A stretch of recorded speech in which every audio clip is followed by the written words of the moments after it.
This is Art of MMA, episode 109. I'm Mike Ginn. That's professional kickboxer, the mechanic, Brandon Catino. This week, we're going to be talking all about UFC 288. Did Aljamain Sterling keep his crown?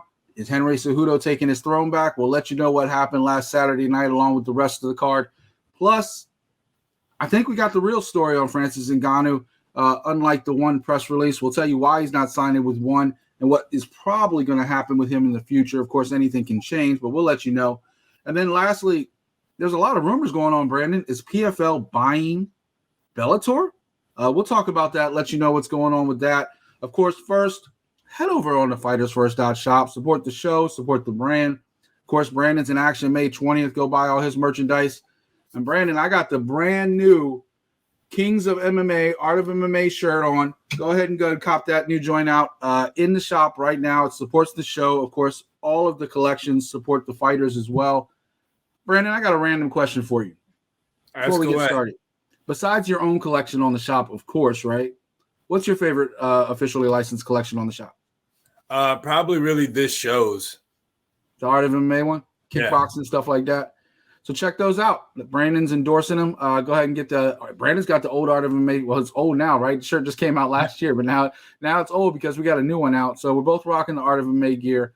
But go ahead and support Brandon as well. May 20th. He's in action. And Brandon, speaking of that, how you doing today? How's training? How's everything going for the fight? You got a new opponent? Yeah, man, I feel good, man. New opponent, but doesn't matter, man. Same thing still coming May 20th. Violence, man. Bombs and drama out here. That's what we're all about right now. That's just the mindset. That should be a t-shirt. Bombs and drama. Yeah, I mean, man, that's what I got my students saying, man. My little kids when they're hitting the bag, I always tell them what am I looking for, and the kids know bombs and drama because they know I want them to unleash that power. So it's really just a mindset, man. But training camp's going good. Like I said, I mean, this one and the last one, the one I was supposed to fight in February, like I said, when I changed things up, I think you and Zach Kelly are just snake bit. Like y'all are never gonna fight.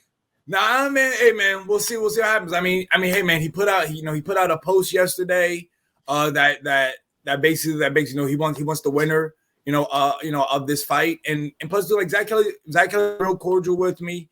Every time the fight hasn't happened, he's messaged me, and he said something, So, I mean, hey, man, I just hope he has a speedy recovery. He will be there that night because his brother's fighting. So, I mean, we will see each other. We will cross paths, and we just got to see what happens on fight night. Yeah, it sucks to get hurt that close to the fight. It really does. But thankfully, John Mosley stepped up. Going to get Brandon in action May 20th. Of course, it's going to be on FCLTV.com. The link will be in the description. It might be too late to get tickets, but if you're in Newark, Delaware, go ahead and try and stop by. You might be able to go and get some tickets at the door. Brandon, we got a lot to talk about today. UFC 288. Nothing comes without a good story when you talk about Aljamain Sterling. So we'll all have some fun talking about that one today. He fought the returning Henry Cejudo. We also had Bilal Muhammad and Gilbert Burns both stepping up on short notice to fight. We had the women in action with Jan versus Andrade. My guy Diego Lopez from Luke's Fight League was making his debut against Evelev, which was the fight of the night. So we'll talk about all that. But let's go ahead and jump right into that main event, Brandon. A 5-round split decision. Aljamain Sterling is still your bantamweight champion. Tell us what happened in that fight. Break it down for us a little bit. How'd you see the fight going? I had Aljamain Sterling winning the fight. I believe in my process, I had him getting rounds 1, 2, and 5. Cejudo, I'm sorry, 1, 2, and 4. Cejudo got 3 and 5. And yeah, man, I mean, it was just Aljamain Sterling, with his reach, with his height, his stance switching, I think, and that kind of really threw Henry Cejudo off. Also, too, he was able to take Cejudo down, which I think that Cejudo really wasn't expecting that. And every time Cejudo took Sterling down, he really didn't do anything with it because Sterling was really kind of right back up off of that. So I think there's one of those things where it's just, man, like saying a lot of people, they kind of see Sterling. They always say, oh, hey, you know what? I can beat that guy. He doesn't look that good. But then, man, when you're in there, it's just a different story. Yeah, look, I hate that I have to say this almost every time because I know, especially during the Jan series of fights, I had picked Peter Yan, but I'm a big Funkmaster fan. Like I grew up when he first came up, him, Ali, and Kenta, all those Long Island guys. I was all about that. The Funkmaster gimmick with the big gold chain, like I was eating all that up. I'm a huge Funkmaster fan, and this fight, I don't have a dog in this one because I'll be honest with you. I think round one was Aljo, round 5 was Henry. And I think everything in the middle was up to how you want to judge a fight. Like 100%. Like Aljo came out the first round and would definitely won the first round in my opinion. I think Henry finished strong, even though I think Derek Cleary still gave the round to Sterling. Even Sterling said round 5 was Henry's. He thought he won the first 4 though. So it's really, I don't think there was a robbery. I don't think it was a bad decision. I don't think it was either way. The fight was razor close. For a guy who's been off for 2 years, 2+ years, Henry Cejudo came in, got a little bit of a slow start, but then he really got going, and they had a really good fight, especially rounds 2 through 5. Aljamain did what he did. You don't come in, you don't finish the champ, you lose a split decision, you can't cry about it. Henry didn't cry about it, you know.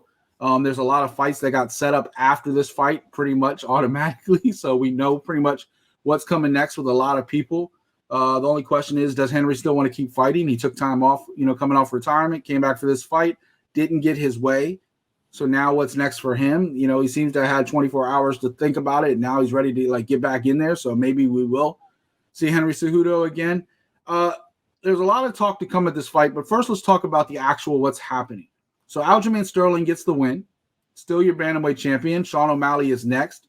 Speaking of decisions, Sean O'Malley, who comes in like he's the no-brainer number 1 contender, even though a lot of people, I won't get into MMA judging, but a lot of people thought he might have even lost that Jan fight.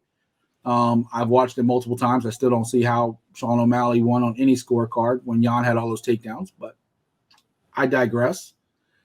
Sean O'Malley is next. They had a nice little classic face-off. And everybody keeps saying I pick against Aljamain Sterling. I'm hoping Aljamain drags his ass. What do you think about that fight?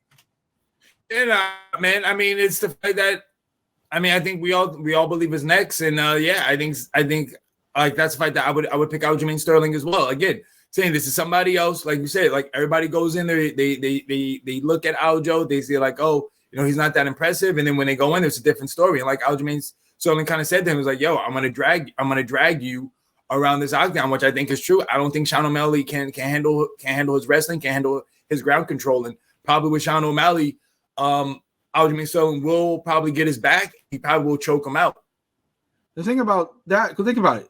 The last fight, Peter Yan took him down 6 times, but Peter Yan's a ground and pound finisher. He's not a submission type guy. So he takes you down. He wants to pound you out. Sean O'Malley survived that and then somehow got the decision. Aljamain's going to finish you. Aljamain's going for the rear naked choke almost every time. He's trying to take your back. If not, he has a number of other submissions. Aljamain's going to control that fight, and when you're fighting the champion, you don't get the same benefit of whatever judging you normally get. The champ usually gets the benefit. So if it goes the distance, I still see Aljamain going that way. Henry Cejudo has a number of people lined up to fight him now. The most obvious fight is him and Merab in August along the same card in Boston. They're all talking about lining up for that Boston August 19th pay-per-view. Even though I know Sterling said September, I think Dana and them are pushing for that August card. Henry Cejudo took some time to think about it. Of course, Merab is the undisputed number 1 contender, but he's never going to fight his teammate. So what better fight? You have a razor close loss. Because, I don't think anybody would be mad if Henry Cejudo and Aljamain Sterling fought again. But Henry needs to get a win to get that qualification. Why not fight the number 1 guy in Merab? They're both wrestlers. It's going to be a good contest. Let them go head-to-head. I know Brandon Moreno also called out Henry Cejudo, even willing to come up to 135 pounds. Wanted to do it in Mexico, but Henry said if you're going to do it, you got to do it in America. So we'll see about that. But I think Merab makes the most sense, don't you? Especially if he wants to get back to the top fast. No, because I think Merab is the right decision because again, you said Merab isn't going to fight Aljamain Sterling, who is the champion right now. So you might as well just keep him busy. And then again, you don't want Merab, you don't want Henry Cejudo knocking off other contenders. So this way, these two guys can just fight each other, and then that way somebody like Corey Sandhagen is still in the mix. Where where they could get the next shot, you know, depending on what happens with the Cejudo Merab fight and in the Aljamain Sterling fight as well, because again, you never know. Like I said, Aljamain Sterling basically said, like, you know, he's going to beat Cejudo. Then after this O'Malley fight, that's when he's going to move up. He's going to move up to 145. So basically, really, if that is true, then you can have Corey Sandhagen wait in there, and he can fight the winner of the Merab Cejudo fight for the vacant bantamweight title. Yeah, that would be something interesting. But I feel like they're going to fight on the same card, so we'll see how that plays out. And then there's the Brandon Moreno situation, because they have a grudge. They really have a true grudge. They used to be kind of close in the Ultimate Fighter, and when Moreno was a contestant, and they had a big falling out. And then Henry Cejudo even trained Davis and Figueiredo last couple fights. So fight ready. Yep. Yeah, so there's a lot of blood going there, and Moreno's willing to go up to 135 pounds. So before we move on to the rest of the card, I want to throw this out here, because there's this discussion going online about Aljamain defended his belt for the third time, right? And I kind of know where you're going to go, because I know you're a big Aljamain fan. And now the talk is he the greatest bantamweight in the UFC history? Not the world, not whatever, in UFC history. And I say no personally, because through no fault of his own. He won the belt by DQ. He had a razor-close decision with Jan, which a lot of people, including myself, questioned. He fought TJ, who was injured. Once again, not Aljamain's fault. He took advantage of the injury, finished him, did what he was supposed to do. And then he had another razor-close decision that could have gone either way. I find that if you're going to tell me he's the greatest of all time, that's not an easy mountain to climb in that bantamweight division, because we live in a world where everybody is like, the last fight they saw is the greatest fight they ever saw, right? We live in a world where the last fighter they saw is the best fighter they ever saw. That just a capture, like they live in the moment, right? Brandon, there's a guy named Dominic Cruz. And people forget that UFC bought the WEC, and they brought in the bantamweight and featherweight divisions through the WEC. Him and Jose Aldo brought in those belts. In fact, they won the belts before they even took a step into the UFC, because they won them on the last WEC card. Cruz officially became the UFC champion at WEC 53, which was after they bought him, but the last one they had before they merged into the UFC. Technically, yes, Dominic Cruz never defended the belt 3 times, but he also held the belt for multiple years, I think 1,100 something days, through injuries, took 2 years off, came back and beat TJ Dillashaw to win the belt back, took 3-4 more years off, still came back, had a couple more wins. I think it's not a knock. It's like when people compare Jordan and LeBron, right? And you say LeBron's not number one, all LeBron's fans are like, what do you mean he's not number one? Because you live and die with the hero of your era, right? Like the person you see. And Dominic Cruz is kind of like old school at this point. But what Dominic Cruz did in the bantamweight division is a high mountain to climb. He made Demetrius Johnson go create a whole nother division. And as soon as Demetrius was out of the UFC, guess where he's been fighting ever since? 135 pounds, because he doesn't want to make that weight cut. He had Joseph Benavidez, Henry Cejudo, all those guys fighting down at 125 pounds. In your mind, between Dominic and Aljamain, who do you think currently, right now, and I think Aljamain could clearly pass him with a couple more wins or just one more win even, who do you think is the king of the bantamweight division in history, in UFC? In UFC history, I mean, right now, yeah, I would probably still rock Dom Cruz. Like I said, you know, everything he's done, the people that fought, you know, he was good too. I mean, also too, I mean, somebody else who people kind of, I mean, you can't sleep on TJ Dillashaw as well, man. I mean, when I think the only thing about TJ is the drug thing. Yeah, that was when he went down to flyweight. So I mean, that's when I came out. So I mean, but his bantamweight run too. I mean, he did some things as well, man. When he came out and he took out Henry Barao, who people thought, you know, was a killer like that. So yeah, that's another guy, Henry Barao. When he sat there and had that interim title run, eventually turned into real title when Dominic got injured yet again and had to vacate. That's another guy. Henry Barao was dominant until he just could not make that weight anymore. In fact, it almost killed him, and it actually kind of killed his career trying to keep making that weight.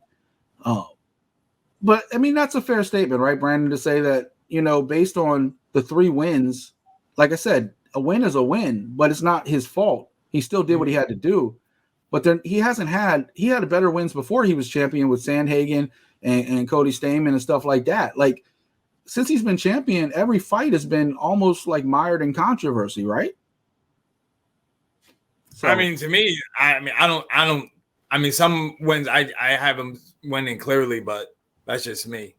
But I mean, on paper, right? 2 split decisions and a win over an injured opponent. All I'm asking is to get one clean, like, unanimous decision. He doesn't even have to get a stoppage. Just give me a unanimous decision. I'll throw the crown on your head. Like, just give it to me. Because, look, Funkmaster put in the work. Coming up, people forget how long this guy's been putting in the work, knocking on the door for a title shot. Finally got it. It wasn't his fault. Look, and that's another thing that's crazy, right? If Peter Yan doesn't knee him, and Peter Yan, you don't know what's going to happen in a fight. We've seen Leon Edwards knock somebody out the last second. Aljamain could have still won that fight. But Peter Yan was on his way to a victory. If Peter Yan doesn't do that knee, this whole universe is completely different. So, a lot to think about that. Also, leave a comment, guys. Let me know. I've been going back and forth between Tim Wheaton's Calf Kick Sports comment board and other people going back and forth. Leave a comment. Let us know what you think about this whole debate. Is he the best? And then, as you saw, we had a poll this week. Who's the best 135-pound fighter in the world? I'm not going to lie. I love Aljamain Sterling. But there's a guy named Demetrius Johnson that's been putting in work for a long freaking time that I think is the personal best 135-pound in the world. And there's another guy who just won an interim title who's very similar to Aljamain Sterling when it comes to taking that back and doing other things, being a very tall 135-pounder fighter in Patchy Mix, which I think if Patchy and Aljamain threw down, I think that would be a hell of a fight. And that's not even dismissing if Pitbull wins a 135-pound belt. How can you not put him in the conversation with his career? So a lot going on right there. Leave a comment. Who is the best 135-pounder today? I want to know your thoughts. Brandon, moving on. We had a last-second welterweight contest thrown together. Bilal Muhammad, Gilbert Burns got in action. Maybe a little too quick for Gilbert Burns because he quickly got hurt. Of course, Bilal was coming off an ankle injury. He didn't really tell a lot of people, as well as Ramadan. A lot of stuff going on for both of them. But Bilal Muhammad just dominated Gilbert Burns. What do you think of that fight? Yeah, man. Bilal Muhammad, man, insane, dude. Remember the name. Like I say, he knew this was a statement fight, and that's what he did. He went out there and he made a statement. Did his thing. I mean, kudos to him, man. Saying, man, the man was doing this during Ramadan, where he's fasting during the day and everything like that. And man, he still made 170, and it went all 5 rounds. Dude was not gassed out whatsoever, man. Same pace all the way through from rounds 1 through 5, and also too, man, still dealing with that ankle injury as well. And I'm saying, man, dude, he kept kicking. Right there. He kept throwing kicks. Yep. Same, man. He did what he was supposed to do. I'm sorry, Brandon's so popular, his phone keeps going off. Sorry about that. I thought I had it silent. But look, Gilbert Burns, tough as nails, right? Took the fight right after fighting Masvidal a month ago. Took the fight, came back, another weight cut, which you always know is brutal when you have back-to-back weight cuts. Something went wrong with his arm, probably from the kicks. It could have been something in training beforehand. I will say on Gilbert Burns' part, not only did he tough it out to a decision, but, man, he missed an opportunity. Because every time he threw those leg kicks at Bilal Muhammad, he hurt Bilal Muhammad's legs. And he just did not throw them enough. I don't know if the camp just didn't have that as a plan. But, man, I was sitting there screaming at him to throw more of those leg kicks, especially since he couldn't throw his left hand. But he didn't, and Bilal Muhammad cruised to a decision, especially the later rounds. It almost looked like Bilal Muhammad took his foot off the gas, like he didn't want to hurt Gilbert. But still a unanimous decision. Sets him up for whoever's next after Leon and Colby. Of course, the war of words with Colby and Muhammad will continue to go back and forth. Colby keeps calling him a racist and other things. Bilal says nobody can protect you if they lock us in the cage together. So I'm interested in that fight. What do you think? Yeah, and man. Of course, that dismisses the champion, right? Like the champion's still there too. Well, I mean, I'm down for Bilal Muhammad to fight either guy or both guys. It doesn't matter to me, man. Like I said, Bilal Muhammad has definitely stepped up his game, has definitely progressed over the years, and I'm just down to watch him fight. I really don't want to see him fight Leon again, to be honest with you. Because even though Leon got the eye poke and it was a no contest, Leon was controlling that fight. That wasn't even a close fight. Yeah, And but that was a different Bilal Muhammad. There's a different Bilal Muhammad now. I mean, fighters are always evolving. So you're absolutely right. Maybe to be a better fight, but I mean, I've kind of seen that one. But I also don't think Colby's going to beat Leon Edwards. I think Leon Edwards is going to head kick his ass to death, and that's going to be it. But Colby's, found a way before.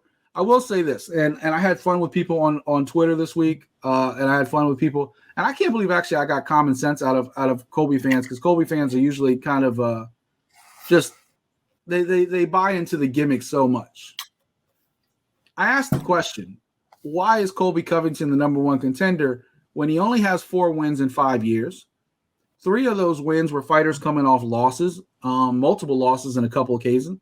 And then he had the interim title win all the way back in 2018 when he fought Rafael dos Anjos, who was the only fighter coming off a win, but also a 155-pound fighter.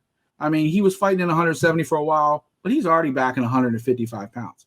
If you only have 4 wins in 5 years, and 3 of those are to aging fighters close to retirement, how are you still the number one fighter and you haven't even fought since midway through 2022? I mean, that's a fair statement, right? Yeah. Hey, man. I mean, he did fight earlier this year, against Masvidal. That was in Miami. That was in 22.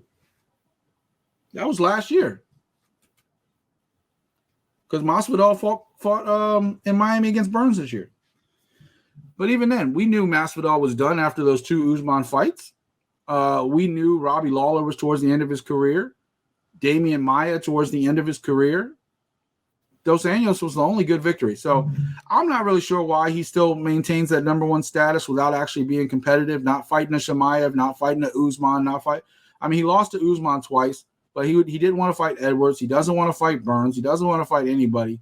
He's held that spot, like you always say, when a guy loses a title fight, he seems to still be number one. And I think that's a problem. I think you got to work your way back into that spot. I don't know. Yep. For Gilbert Burns, he put everything on the line, came up short, but that's kind of what he does. He fights. And even though he said he was going to wait, he didn't. So he's going to need a few more wins to get back in any conversation now that he got this loss.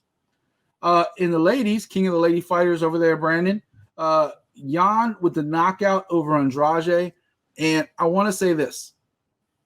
First of all, great performance by Jan. But I clearly think that stoppage was too quick.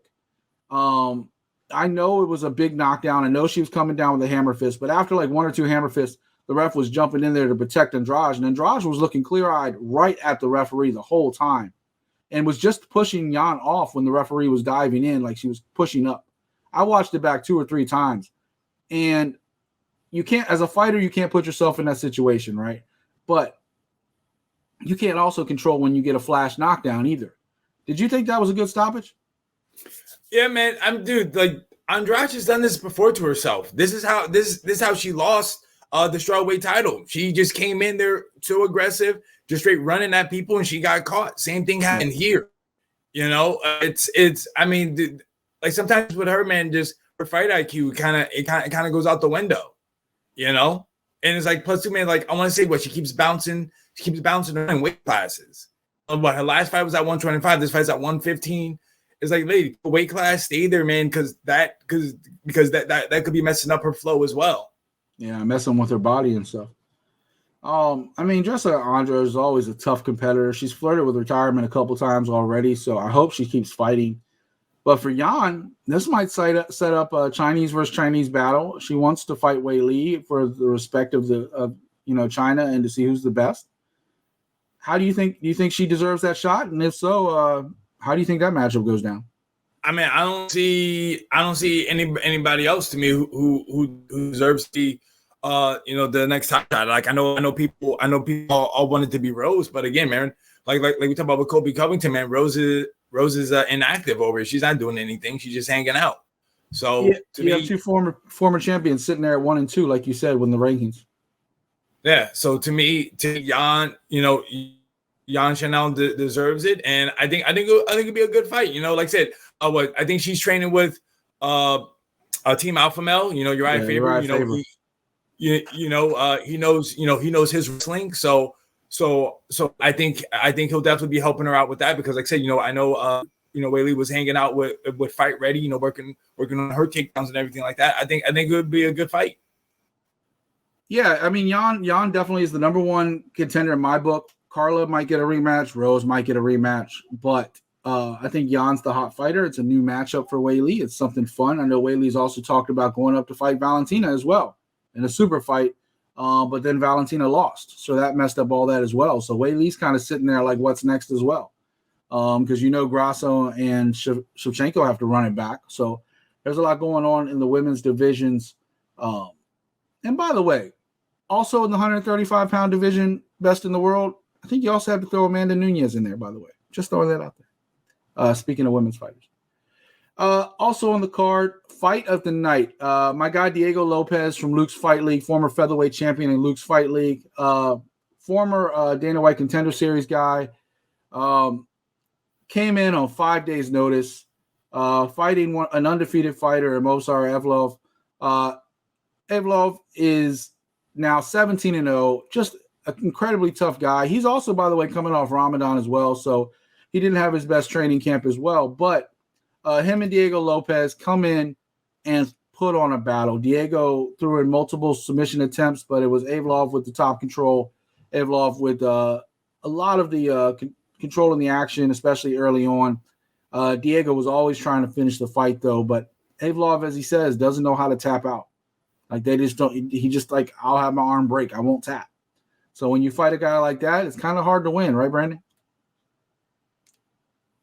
Yeah, man. Like I said, Diego, took this fight on short notice. So kudos to him for stepping in. And plus, this was his opportunity, to be a main card, pay-per-view, first fight. Why not? He took it. It was a gutsy effort, but he dared to be great. Sometimes you get you get the win, and sometimes you don't. But I mean, I think this still puts him in a good position because, like I said, now he is with the UFC, so he will at least get another fight, and he could probably have a better outing. I would love to see these two running back down the road after a few more fights with full camps. I would love to see how these guys match up if they had full camps. Diego was training. Like, it's not like Diego wasn't training. Diego was training for a title fight in one of the regional promotions. So he was training, and he's always training. Of course, he's one of Alexa Grasso's trainers. Him and Alessandro Costa, part of the Brazilian group in Mexico, their camp, who's done wonders.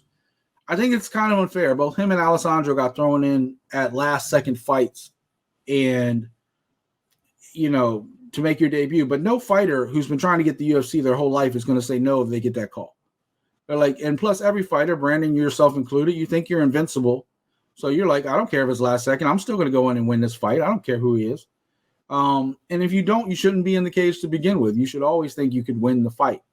So shout out to my guy Diego Lopez, always supports Crossing Borders and Alex Soto and all of us on the network. So love Diego Lopez. I was screaming for him. I can't wait to see him back in the cage. One guy I hope I never see in the cage again is Kron Gracie. Clearly, I don't know how he was 5-1 coming into this fight, but Charles Jourdain did what a professional mixed martial artist does to a guy who's usually only a jiu-jitsu guy and easily took that fight. Matt Frivola, another big knockout, the first person to ever stop Drew Dober by knockout, big win. Kennedy Njoku, a rare submission over Devin Clark. Chaos Williams over Bedoya, split decision. Verna got the win over Marina Rodriguez in another battle of strawweight contenders. Parker Porter with the big knockout over Braxton Smith. Alex Garoff versus Phil Halls got the knockout over your boy Phil Halls. I was kind of shocked by that. And then Claudia Rivera with the win and knockout over Joseph Holmes. Before we move on, Brandon, what other fights on that card kind of stuck out to you? I mean, just like you said, the main event of the prelims, man, that Matt Frivola fight versus Drew Dober. Yeah, like I said, that was. I mean, I thought Dober was gonna win that one, but hey, man, steamroller, man, that's what he did, man. Just steamrolls people. Kind of a good thing we're not doing picks this year, huh? We can actually just like react instead of having to get all caught up in our picks. Well, that was UFC 288, guys. leave a comment. Let us know what you thought. Let us know about the bantamweight division, what you think about that. And also, I want to know, do you ever want to see Kron Gracie in an MMA ring cage again? Because I don't think the butt scoot works in the professional MMA level. All right, Brandon, we're moving on. Last week, or maybe 2 weeks ago now, because we did miss a week, one put out a press release, right? They're saying we are dropping out of negotiations with Francis Ngannou. We wish him the best. Well, that put out a fervor of people coming out and being like, oh, Francis Ngannou needs to run back to the UFC. This is his opportunity. Nobody wants to work with this guy. The UFC doesn't want him. One doesn't want him. Blah, blah, blah. Shout out to Ariel Helwani. I have a love-hate relationship with Ariel, but shout out to Ariel.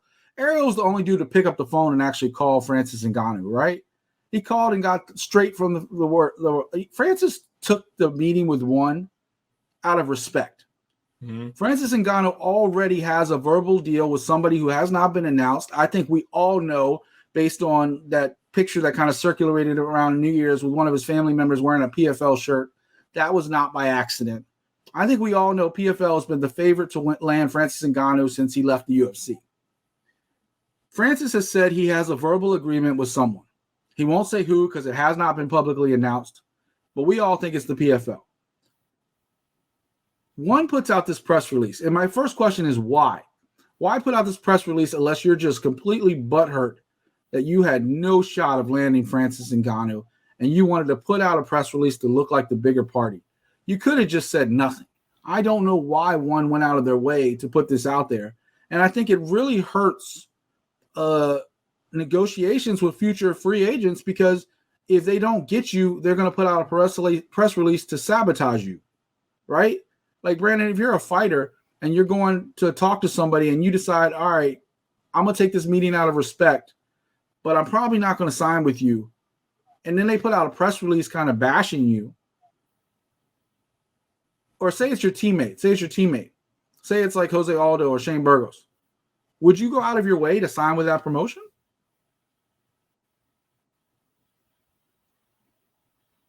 Wait, say that again? You froze on me. Oh, my bad. If they did what they did to Francis Ngannou, put out the press release and bashed him and stuff like that because they couldn't sign him. If that happened to one of your teammates, would you still want to sign with a promotion like that? Nah, I wouldn't. Like, I think that's just bad business. I wouldn't want to do that because, like I said, exactly, it's bad for business. Promotional malpractice, as Luke Thomas would say. Yeah, it just made no sense. And for Francis Ngannou's point, Francis Ngannou, we pretty much knew was going to PFL. And he doesn't care if his stock is damaged because he already has a verbal agreement with someone. They flew out to LA to take that meeting, and he took it out of respect.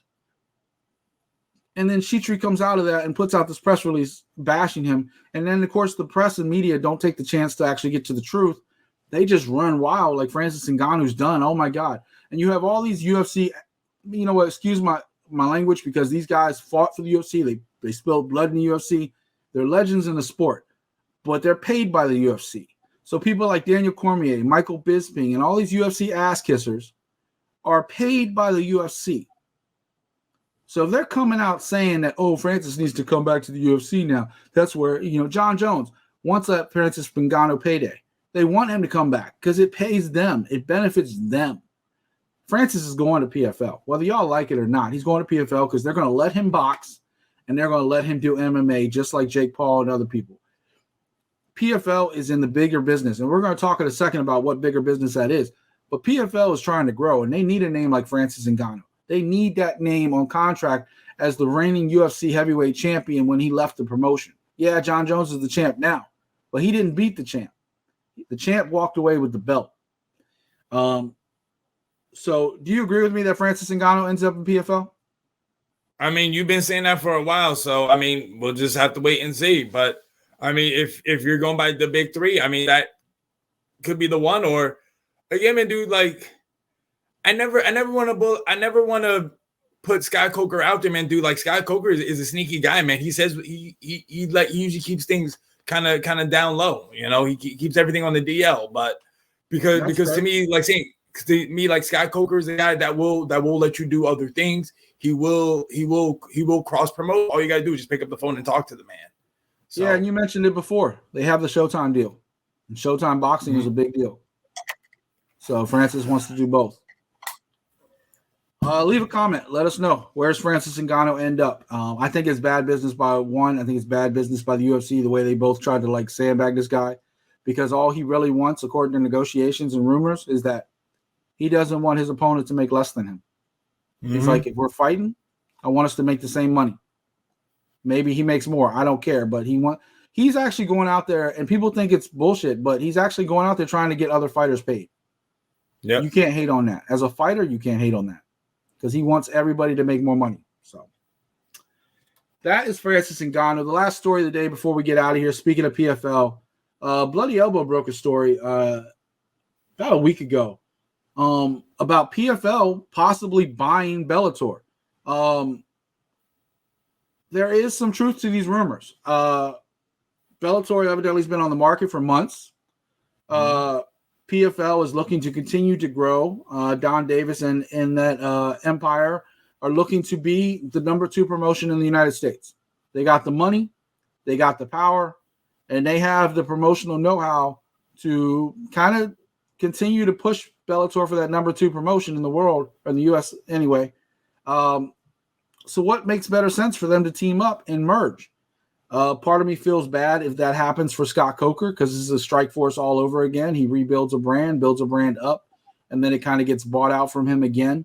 Because Scott Coker, make no mistake about it, taking over for Born Rebney, he took Bellator back to a height where it hasn't been in a long time. And that's all Scott Coker. I'm sure there's a lot of people behind the scenes involved, but Scott had a big push in that. And PFL is continuing to grow. Brandon, if the rumors are true and PFL buys Bellator, what does that mean for MMA in America?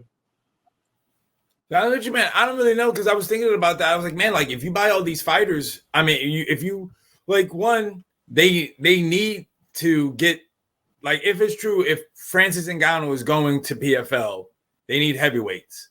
Bellator has heavyweights, so you gotta get those guys over there. Now, the only thing is, though, only thing I'm thinking of is, if you get all these guys, to me, then I guess not all of them are going to be in the tournament. Like, who do you get to choose who gets to be in the tournament? Is everybody else just going to be a pay-per-view fighter then? You know, so like that's the only thing is if the PFL is, because the good thing about PFL is that they're on ESPN. Everyone wants to be on ESPN. It's easier to watch ESPN than it is to watch Showtime. Showtime is subscription based, you know, while ESPN, ESPN2, ESPN Plus, everybody will carry that, no problem. You know, so I think that's really the only thing that's really killing Bellator is that they're on Showtime, and not many people have Showtime. Yeah, I agree with you. And I think, for one, we don't know what would happen, right? Maybe the season even goes away and they replace it with Bellator's Grand Prix, right? Because that's a big deal with what Bellator does, mixing in with a pay-per-view. You mentioned more heavyweights. PFL has a problem right now, right? Like, 4 of their fighters just failed drug tests. Thiago Santos, former heavyweight king Bruno Capoloza. Like, 4 of their fighters failed drug tests. And more news is coming out, so I don't really want to talk too much about it so I know all the details. But they got 4 marquee guys that are now out of the season that they have to replace. And thankfully, they've been doing these contender series. They also have the European series, so they can move people around. But you bring in a division like Bellator, who has a heavyweight division with people like Ryan Bader and names like that. You have other divisions that are stacked. And you mix it with, I want to say, PFL's grandiose plans, right? Like, they want to be a pay-per-view monster with UFC. The problem is when you go into a battle like that, for market purposes, like not talent, but market purposes, you have the UFC and then you have everyone else. Same thing in like wrestling. You got WWE and then you got everyone else fighting for that number 2 spot. When it comes to MMA, we long since considered Bellator actually the number 2 guy and PFL number 3 right now in America. One making a big statement around the world. Now they're coming to America as well with their last card on May 10th. But for the purpose of marketing, I think if PFL can pull off this deal, I think it's huge for them. I think it puts them clearly as the number 2 promotion in the world, even above one, because I think one is actually, I mean, no disrespect to them, I think MMA is their 3rd best thing they do. I think Muay Thai and kickboxing is by far their number 1 market. And MMA is kind of like, we do that too. I mean, a lot of their fighters have crossed over into MMA, Stamp Fairtex, Rodtang, and others. But their thing is, you talk about on kickboxing almost every episode of something that one is doing. And I'm sure your next episode, when you talk about One Fight Night 10 and everything like that, one is growing. But in America, it's PFL and Bellator with the television contracts. And those television contracts mean everything. And if you're sitting there taking Paramount and mixing it with ESPN, that's going to be a hard negotiation because Paramount has shut down people before trying to buy Bellator because they don't want to give up the power. But money talks. And if PFL throws enough money at that deal will get done. I don't think it gets done this year, Brandon. I think it's something maybe towards the end of the year, early next year. I know there was a lot of talk of a new promotion. Ariel Helwani was talking about coming that I haven't heard about that in a long time. So I think these two are the only show in town. But that's that. Leave a comment. What do you think if that happens? What happens in Bellator and PFL? We want to get in the conversation. We've been really expanding the conversation on our Twitter channel. If you notice, I've been putting some polls up. I've been putting some polls up on our YouTube channel. Tune into that. Brandon, May 20th, you're back in action. Are you ready? Yeah, man. Ready, man. 10 days away. 10 days away. I can't wait. FCLTV.com. Tune in to see the mechanic do what he does best. I'm not sure how the final product of this show is going to come out. It seems to be a little bit choppy, so I will apologize for any technical difficulties. Hopefully the audio is still fine. I know Brandon's frozen a couple times on my side. I'm sure I'm freezing on his side. You know, the wonders of streaming when you're not in the same room, but he's in Jersey. I'm in Florida. It's going to happen. Before we get out of here, Brandon, 2 things I want to ask you. One, Demetrius Johnson, he got the win at One Fight Night 10, kind of capped off his legacy as far as one goes. They did a face-off, which was kind of weird because he was also like asking if he's going to keep fighting or not, and they still did a face-off. Yeah. Do you think Mighty Mouse fights again? I mean, if they did the face-off, I say why not, man. I mean, plus if they're paying you well, I mean, why not do one more payday? And then lastly, I know you said to me privately that New Jersey is not New York, but Aljamain Sterling is still a local guy comparative. Why was the crowd chanting so hard for Henry Cejudo and booing Aljamain? Tell me from Jersey's point of view, why are they booing Aljo? I'm going to tell you, you got to remember too. All right, so there's New Jersey, and then there's New York City, and then there's Long Island, and up to dude, like New York City, New Jersey are a little bit closer, but like nobody wants to be in Long Island. Nobody wants to drive to Long Island. A lot closer than California. Not even New Yorkers, not even New York want to go to Long Island. Dude, that's when it just becomes, hey, dude, you're just another outsider. You could be from Colorado, and you could have been from Vermont, and they would have had the reaction. Just, bro, Long Island's Long Island, man. But Henry's from California, and they were chanting Henry's name. Hey, man, dude, Henry's. I don't know what it is, man. For some reason, dude, like some people just aren't a fan of Aljamain Sterling. But again, like if you're in that crowd, like it's a Jersey crowd, or it could have been New York City, but that doesn't mean like people from Long Island really made that drive. Like it's a drive. Going from Long Island to New Jersey, vice versa, like it. What's that about 2 hours? Can be a drive because Long Island's like there's only one way to get in there, so it's traffic galore. That's why nobody wants to go in. That's why nobody wants to go there. The Sunrise Expressway, right? Isn't it like the Sunrise Expressway or something? Like nah, I don't think that's the name of it, but I could be wrong. It's been years. I haven't been in Long Island in 20 years. So I'm trying to remember. I know it's the highway that goes down by JFK and I tried to avoid Long Island. There's a train, right? Huh? Doesn't the train go out there? There are trains that go out Long Island. I mean, who knows? Aljo's the champ. He probably caught a helicopter. Who knows? But that said, Hey man, I rock with Aljamain Sterling. All right, and I'm from New Jersey. I rock with the guy, but hey, don't tell your friends that. You might get attacked. Don't tell your friends that. Look, I love Aljamain too, but I think the bantamweight discussion is open for debate. I think Dominic Cruz put in the work. That's all I'm saying. Dominic Cruz has already put in that work. Give the man his flowers too. That's not a knock on Aljo. That's just what Dominic has done for that bantamweight division to establish that division. In my mind, you have to beat that, and that's 1,100 plus days as champion. Whether he was defending it or not, he was still the man you thought of when you thought of that division. So that said, ladies and gentlemen, this is Art of MMA. Like I said, I apologize for any technical difficulties. Hopefully our voices come through nice and clear for you in the finished product. Check out the Mechanic May 20th, FCLTV.com. He'll be in action against John Mosley. For the Mechanic, I'm Mike Ginn. This is Art of MMA. Go get the merch. And we're out. We'll see y'all next week.